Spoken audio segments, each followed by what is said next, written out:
The Honorable Supreme Court has ruled that Anurag Thakur shall cease to hold office as BCCI President.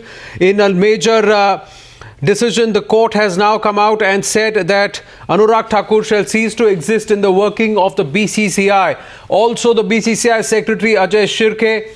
So, as predicted here on Times Now and as we had called it, very clearly the Supreme Court order very hard and very clear about cricket cleanup. The top echelons of the BCCI remain shaken. Now we'll have to go into the details. The order is still being read. Very clearly, the Honorable Supreme Court had made up its mind based on the recommendations of the Justice Lodha panel. Also about the opinion, also considering the opinion of the amicus curiae Gopal Subramaniam. Now we have to wait and see what the Honorable Supreme Court decides.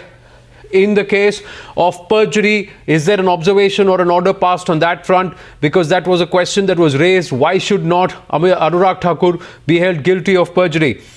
We have Meenakshi Bhanja joining us with more details. Yes, Meenakshi. News: the Supreme Court has gone ahead and removed Anurag Thakur as the BCCI chief for the president. The Supreme Court has said that the top brass of the BCCI has constantly failed to comply with Supreme Court earlier directions, and therefore Anurag Thakur ceases to exist.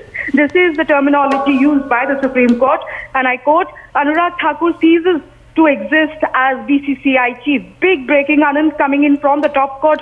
Alongside, notice has been issued to Anurag Thakur to respond as to why perjury prosecution should not be initiated against him. So on both grounds, Anand, the Supreme Court really going ahead and perhaps tightening the noose, and this time around the final conclusion to the 2015 onward battle for cricket administrative reforms that the Supreme Court has been so strongly pitching for, this time today comes to a conclusion.